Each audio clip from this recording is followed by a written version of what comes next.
C'est qu'à la géo pour le téléphone.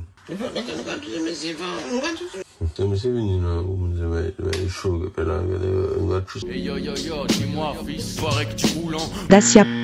Nos stress les premiers degrés, c'est juste de l'humour. Yo les gars, j'espère que vous allez bien. Et ouais, on va revenir tout à l'heure sur ce drama entre Kalash et Booba, parce que Booba, il a répondu à Kalash. Et malgré ce que certains disent sur X, effectivement, Kalash recherche le buzz et on va discuter de ça après. Mais d'abord, on va voir des trucs un petit peu plus importants quand même. La Fouine a sorti son Capital du Crime Radio volume 2. Le projet, il est disponible sur les plateformes. Ensemble, on va voir la tracklist, puisque là, les featuring sont officiels. Et donc, en plus de L2B, on a vraiment du beau monde. RK avec 400, c'était quasiment sûr que c'était lui, mais derrière il y a un feat avec Imra, il y a aussi Leto, Gradure, il y a Dossé, Dausi, Mac Taylor sur le projet à la Fouine, et vous avez aussi Emigé entre autres. Il y a d'autres feats, certaines de ces combinaisons elles sont exclusives et on s'y attendait pas forcément. Pour accompagner la sortie du projet, il a sorti aussi cette nuit le clip avec Imra, le titre s'appelle Légende, et il y a un viewer qui a dit ça, la Fouine c'est celui qui gère le mieux sa fin de carrière entre les 4 bigs du rap français, Booba, Rof, Caris et La Fouine. Dites-moi ce que vous en pensez. Cette vidéo, je l'ai tournée vendredi et je finis le montage un petit peu en retard. On est dimanche, donc du coup, j'ai largement eu le temps d'écouter le projet Capital du Crime Radio 2 de La Fouine. Et je peux vous dire déjà que Capital du Crime Radio 2 de La Fouine, il est supérieur à Capital du Crime Radio 1 de La Fouine, qui était déjà pas mal. La Fouine, il fait du bien au rap français déjà. En tant qu'ancien, se frotter à la nouvelle génération, c'est pas tout le monde qui ferait ça, premièrement. Et ensuite, il amène des featuring qui sont ultra pertinents. Je vais vous donner quelques exemples et je vous invite vraiment à écouter ce projet. VSOP, le featuring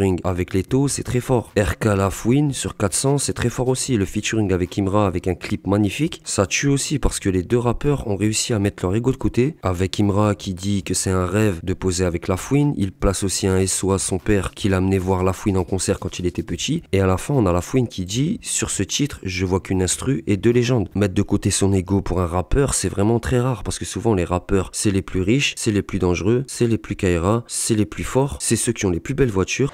Tu veux m'arnaquer ou quoi? Et voir cette démarche là avec une combinaison qui fonctionne, ça tue. Réussir à inviter un Mac Taylor sur son projet, sur sa mixtape, et en même temps inviter un Zequin, c'est fort aussi. Ça amène de la diversité. Ce projet là, il y a des sons très très égo trip et il y a des sons quand même très conscients, comme le dernier son Automne où La Fouine dit des vrais trucs sur notre société en disant par exemple ça. Dans la street j'étais pauvre comme un producteur hip hop. Regarde ce que le rap est devenu, une chorégraphie TikTok.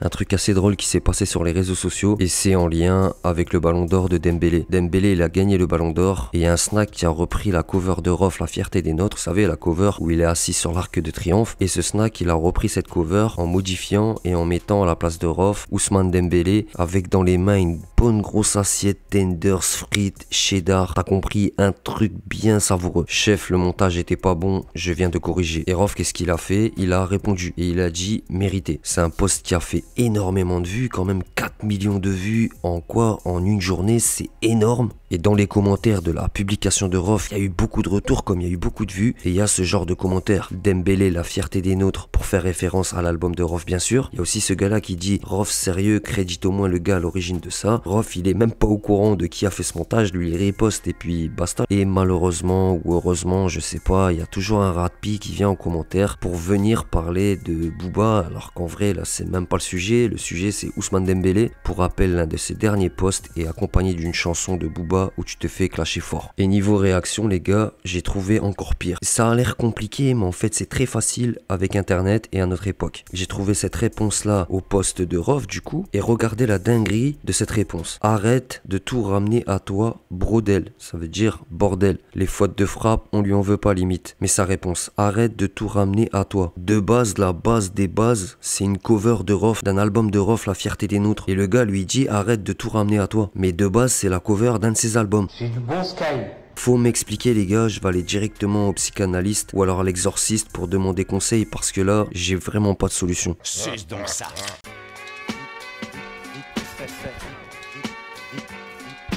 Danny Dan, membre des Sages Poètes de la Rue, a annoncé que ses projets spécial Danny Dan, ses mixtapes, volume 1, 2, 3, allaient être sur les plateformes de streaming. Pour ceux qui connaissent pas, allez écouter ça. C'est un MC qui fait, on va dire, de la musique qualitative avec grosse figure de style, métaphore, du style, du flow. Et il a inspiré beaucoup de rappeurs actuels, ceux qui ont fait du boom bap et même autres. En vérité, il a inspiré beaucoup de rappeurs. Donc allez guetter ça sur Spotify, surtout si vous avez jamais écouté ce qu'il a fait. Toujours dans un studio, un sampleur, tout le monde vibre.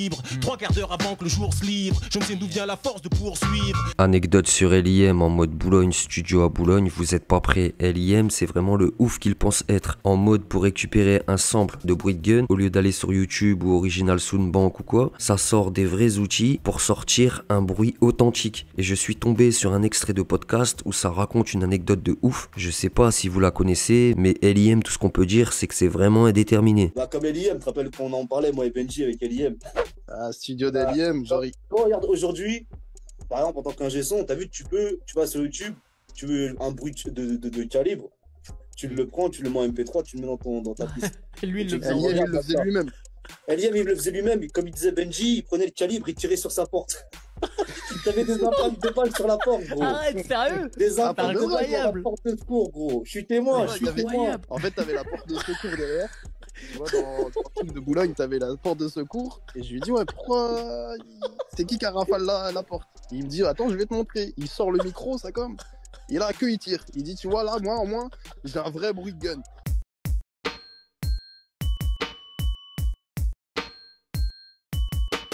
Les gars, Kalash a remis une pièce dans le clash avec Booba. Booba lui a répondu et il explique à Kalash que ça va très mal pour lui et qu'il cherche le buzz parce que sa carrière, elle est cassée. Là maintenant, je vous fais le montage avec 2-3 jours de décalage et sincèrement, cette histoire, c'est pratiquement de la déchéance. Kalash sur TikTok, il s'est affiché, on peut le dire, en filmant des trous dans le sol, en disant que c'était des bails de gun. Ça rejoint un petit peu le sujet juste avant, mais Kalash, il est vraiment en mauvaise posture. Il a l'air sous l'emprise de certains bails et il se filme dans des positions un petit peu cheloues. Et vraiment, moi, je juge personne, chacun fait ce qu'il veut, mais c'est le genre de contenu, une fois que tu les as fait, que t'es redescendu un peu de ton délire, tu regardes et tu regrettes. Et là, c'est des one-shots, c'est des live TikTok. Du coup, tu peux pas effacer. Les gens, obligatoirement, des scènes de ce type, ils vont les screener directement.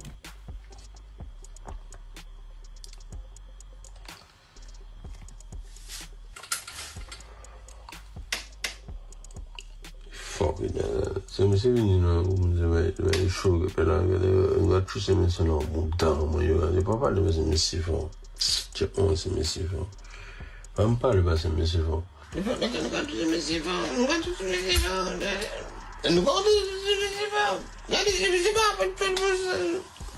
expressif mais là c'est un gros chose et c'est là un petit salope bon téléphone là donc tu veux ça bon la famille à plus tard, là c'est Kalash, j'ai repris le téléphone, Bon, là j'ai repris le téléphone, c'est bon.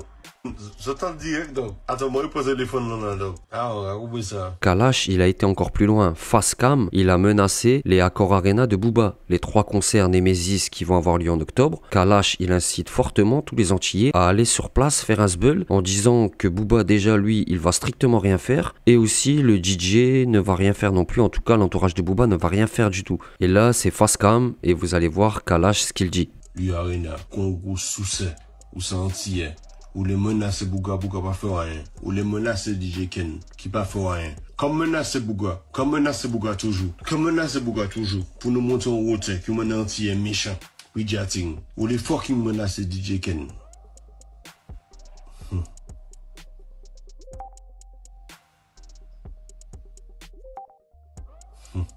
Les monter à nos fucking show.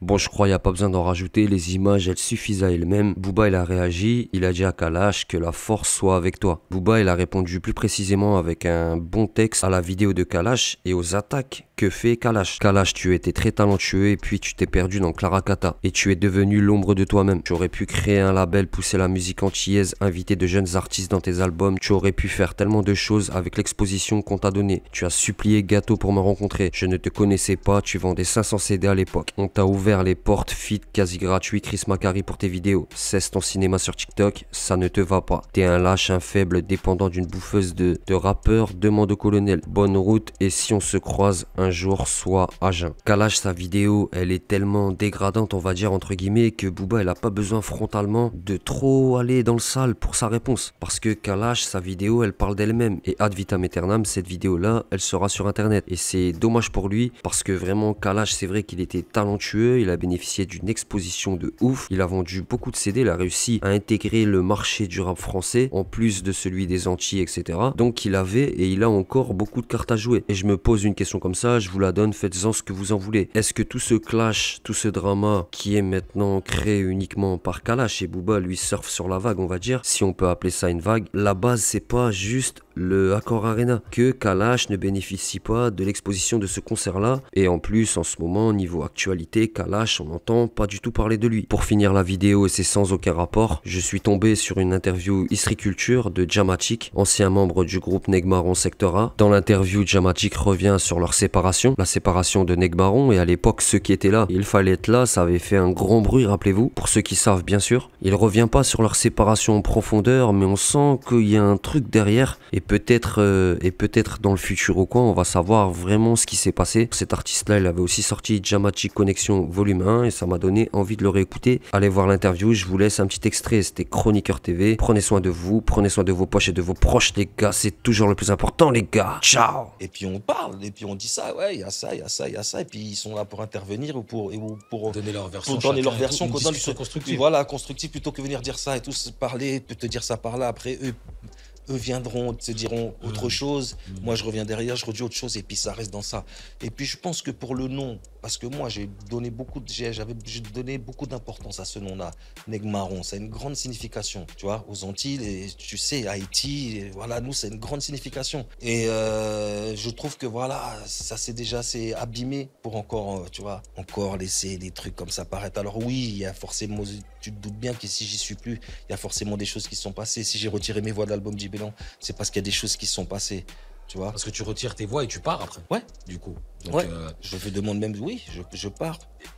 Première classe, par exemple. Ouais. L'album Première classe, c'est qu'ils ont fait et qui a fonctionné. C'est un album qui devait pas sortir avant qu'on fasse le fameux album. Il y a des trucs qui se sont passés entre. Ce qui fait que ça a bifurqué sur Première classe. Première classe est sortie, a fait son truc, et moi, il fallait que je sorte mon disque Djamatic Connection à ce moment-là.